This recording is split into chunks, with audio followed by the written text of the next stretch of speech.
Welcome everyone. This is the Rocket.Chat Engineering Podcast. I'm Rodrigo Nascimento, Rocket.Chat CTO and co-founder, and your host on this weekly podcast. Here to talk about the news on the engineering areas from the past week. And I have with me today our backend leader and co-founder, Diego Sampaio. Hello. Our apps engineering leader, Douglas Gilbert. Hey, yo, folks. Our cloud leader, Aaron Ugo. Hello. Our front-end leader, Guilherme Gazzo. I'm the only one that doesn't know what to say at this moment. Well, very welcome, everybody. I just feel you're very welcome. Welcome. Our mobile leader, Diego Melo. Hey guys. And our Omnichannel product manager, Renato Becker. Hi, everybody. So, getting started, this past week we had some patch releases for security fixes on the 3.8, 3.9, and 3.10. Those three last months where we support security fixes. So if you're running old version or any of those versions, please update to this latest patch releases. And we just released the 3.11. The final release is out with many new features and improvements and bug fixes. That was awesome. It was a Sunday release. Congrats to the team. And start with the Diego Sampaio from the backend to start talking about some things about the release and anything else. What's going on there? All right. Yeah. Last week was a pretty busy week. The whole team was focused on finishing everything we had planned and also fighting against the last-minute bugs. So we could finally ship the 3.11 on Sunday. So I hope everything goes well now. Also, I would like to mention that with the 3.11 release, we now support only up to the 3.9 release. So for further fixes, we will only ship up to the 3.9. We know that some people have complaining about some performance issues. We are aware of that, and we already start looking into them. We still need to figure out what exactly is happening. If it's something with our change stream implementation to get real-time updates from the MongoDB, or if it's something else. But just would like to mention that we are aware of that, and we have started taking a look. And also for this week and for the current release, which will be for now the 3.12, we are on the final specification phase of the Teams feature that we expect to ship on this release. And that's pretty much it. Thank you. Just adding on the performance issue, I was kind of trying to investigate more this with some clients that were experienced this.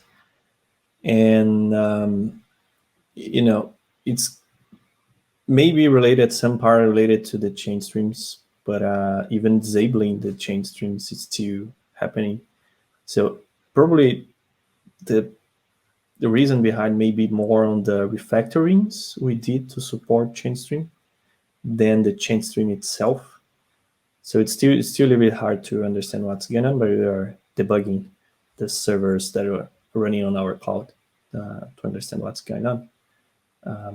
Gazzo, do you have anything to add? I made a few tests in the past. It's not like a performance issue, but the change string sometimes introduce some delay. So maybe if people are complaining about like the grid message, like taking too much time to be received, sometimes can be like chain string looks, they have like a cadence, they like a turtle or something. It's not the best terminology, but I noticed sometimes they introduce a delay, maybe can be related or not. It looks like the OP log is more anxious, or I don't know the best term for that, but they are more faster to react when, I don't know, that. Yeah, that's something nice to mention. Like change string is much more configurable, so you can change how often and the size of the batch is coming from the database. Yeah, And one thing that we figure out when we're implementing the change streams, that you need to have the number of pool connections open the same size or more than the number of watched collections. So if you have 11, for example, you need to have the pool on 11 or more. Otherwise, it will delay in some seconds. I think it's something like relate with the batches or the bulk actions. Then that's why sometimes even when in a running in a local host with few message, the message like took 30 seconds. Not 30 is too much, but maybe 5 with no reason because of this like timing. Yeah, but it seems not to be the case because, for example, on those clients I was investigating, they are running on the native old oplog already and still experiencing that delays. And that delays are not constant, are just in some specific moments, or maybe related to some intense tasks that were delaying or blocking the process for some time. I still don't know, but we are getting deeper and deeper to understand this. Cool. Moving to the apps engine, then Doug, what's going on there? So, well, it's finally out. The first version of the permission system has been released, along with the Rocket.Chat version 3.11. So this is a first step to a clearer communication of the capabilities of the apps to our admins, and is like a first and crucial step as we work on giving more power and even more access for apps to other functions on the Rocket.Chat server and to other information on the Rocket.Chat server as well. With that being said, it's not the end of the permission system project, let's say, because we'll still need to provide better tooling on like suggesting permissions for the apps during development, for instance, and other kind of like better documentations and the better linkings to make it clear to the developer as well what permissions go where, right? So we'll still be working on those and giving even more attention to the information part on the Rocket.Chat side as well.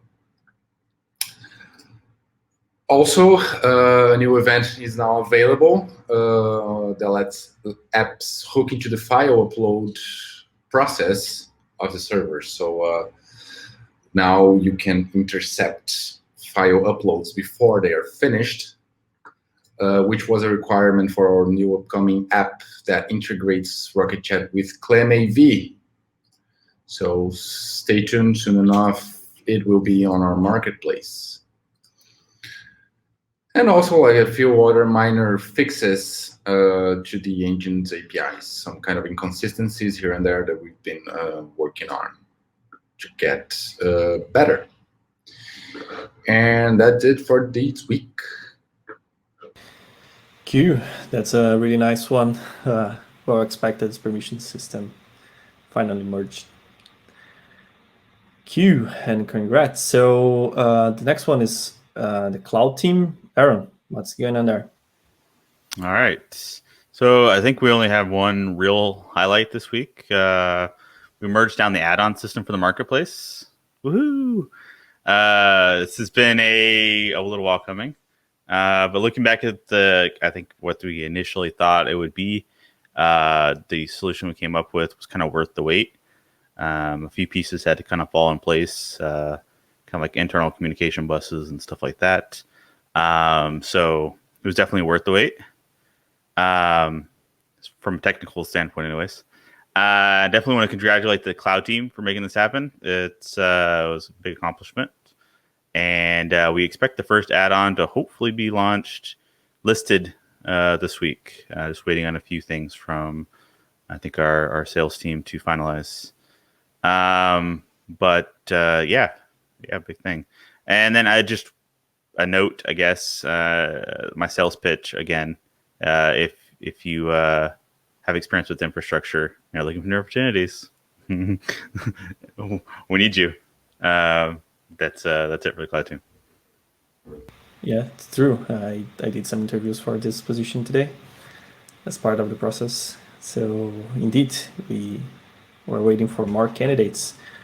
We have 3 positions for that infrastructure, I guess, open, at least right now.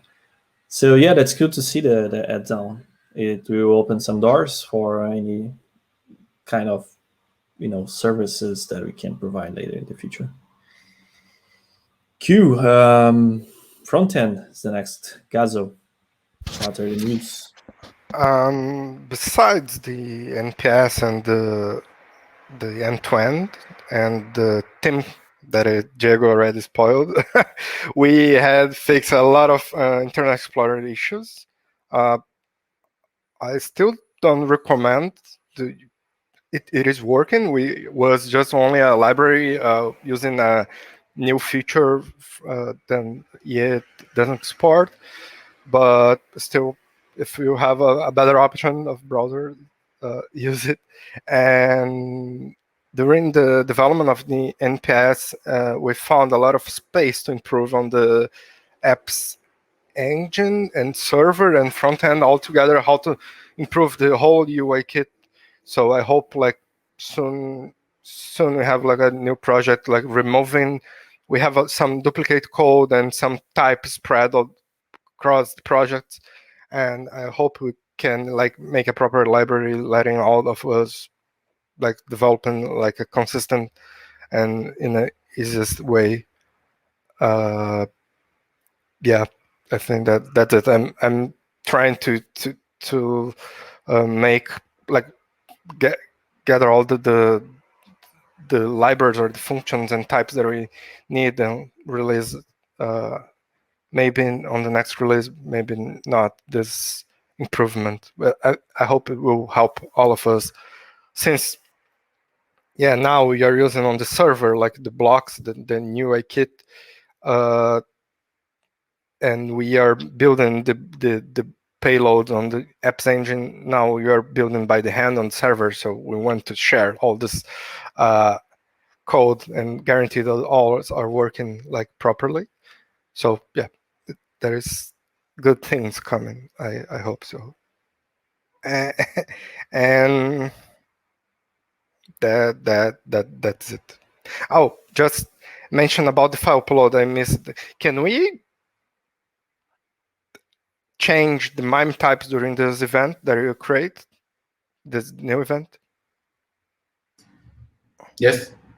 Nice. The object you receive as file metadata is actually editable. So yes.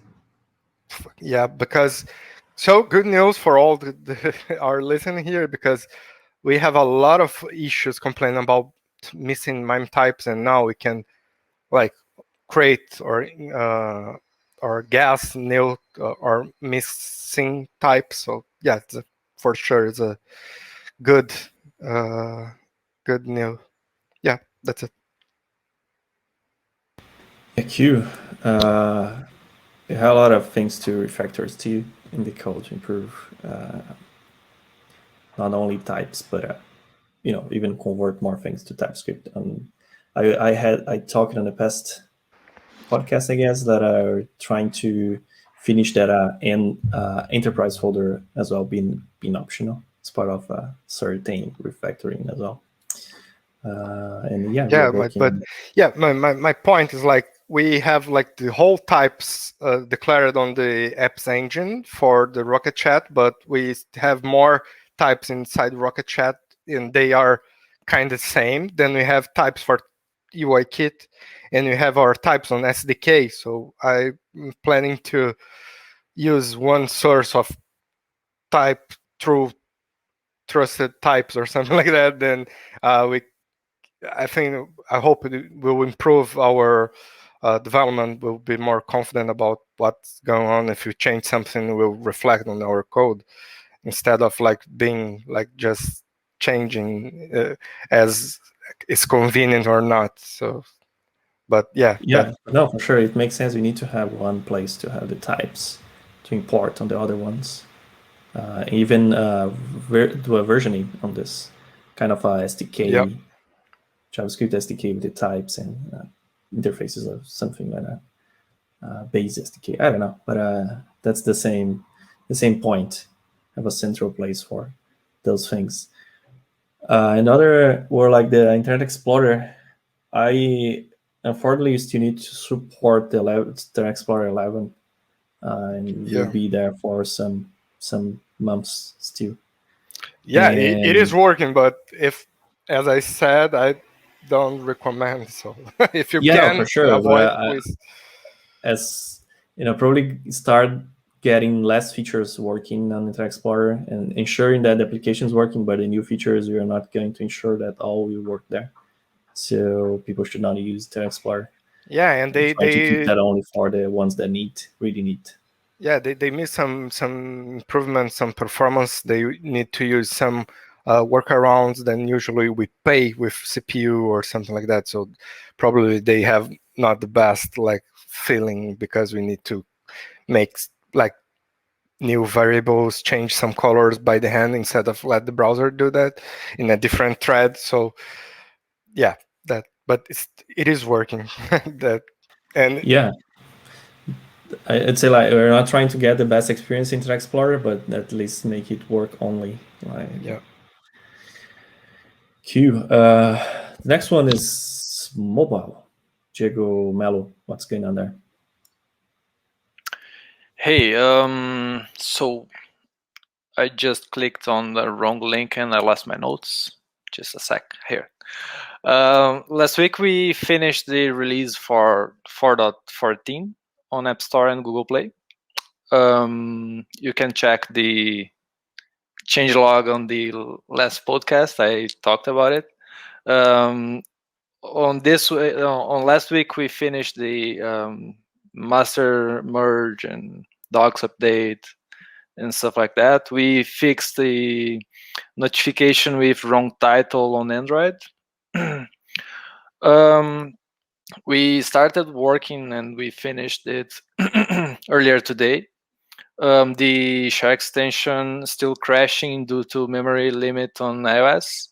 Apparently, iOS is much more strict than I thought it was, because we have to always profile everything we're sharing and just like think that it's not going to hit the memory limit, because if you just try to share a huge video, for example, it is going to crash.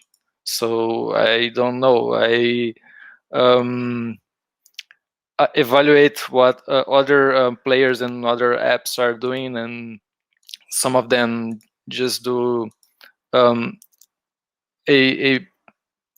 plain alert to upload and share images. So I don't know. This patch I'm building right now is 4.14.1 with this share extension workarounds, maybe, and hopefully it's enough, but we'll see, I guess.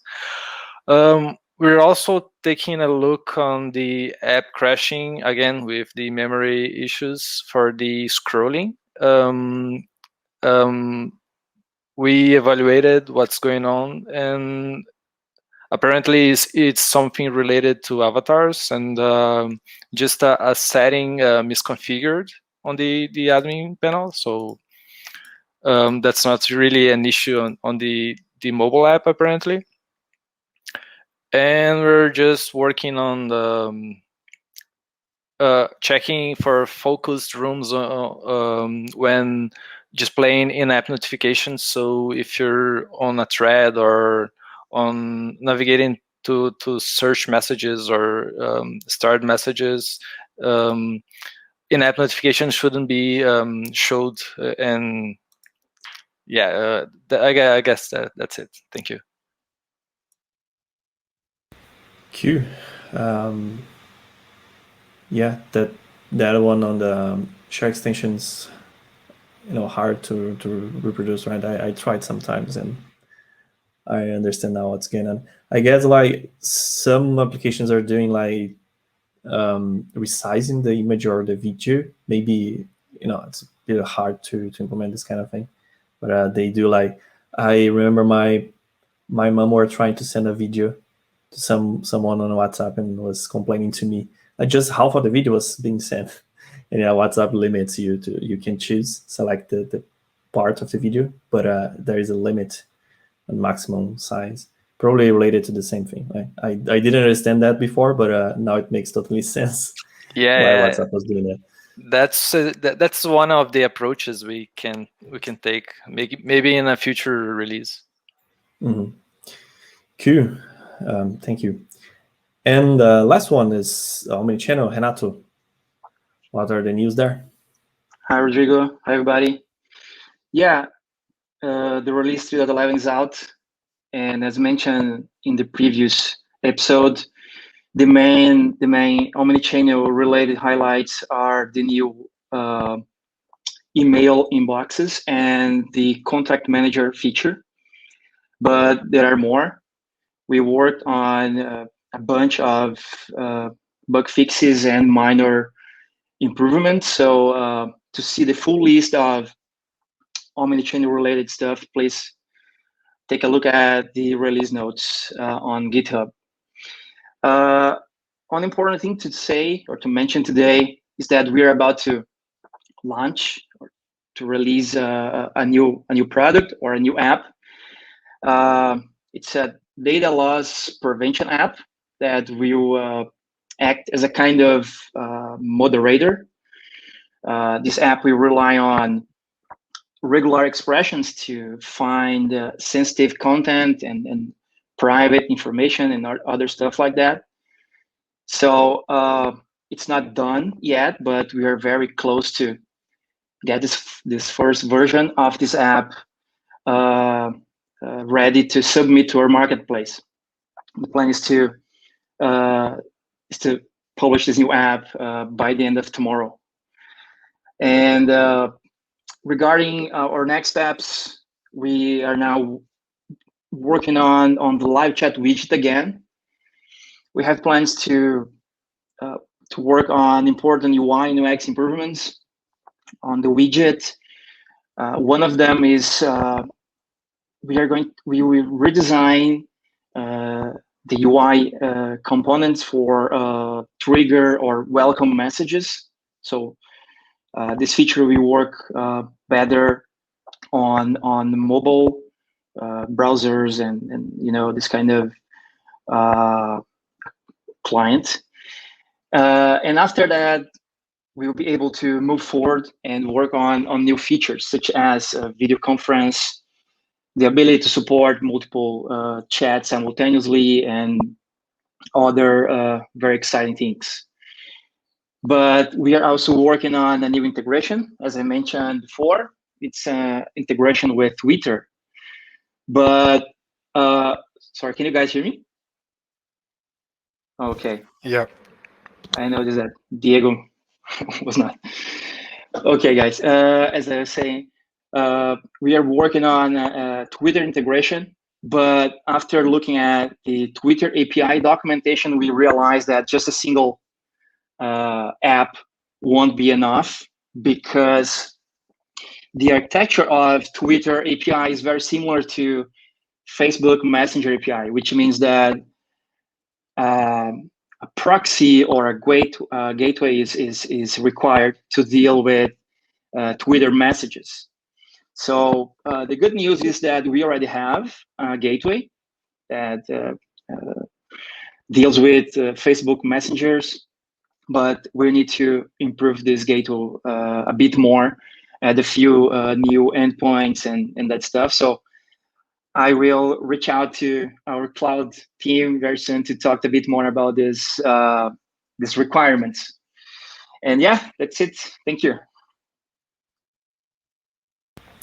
Cool, sounds good. And yeah, I want to congrats everyone for the releases we made on this past week, all of them, and the whole effort.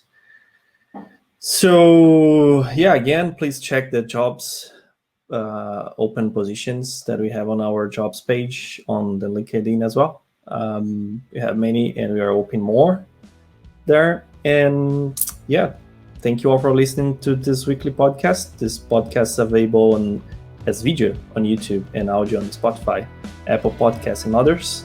And thanks for the Rocket.Chat engineering team to make this possible.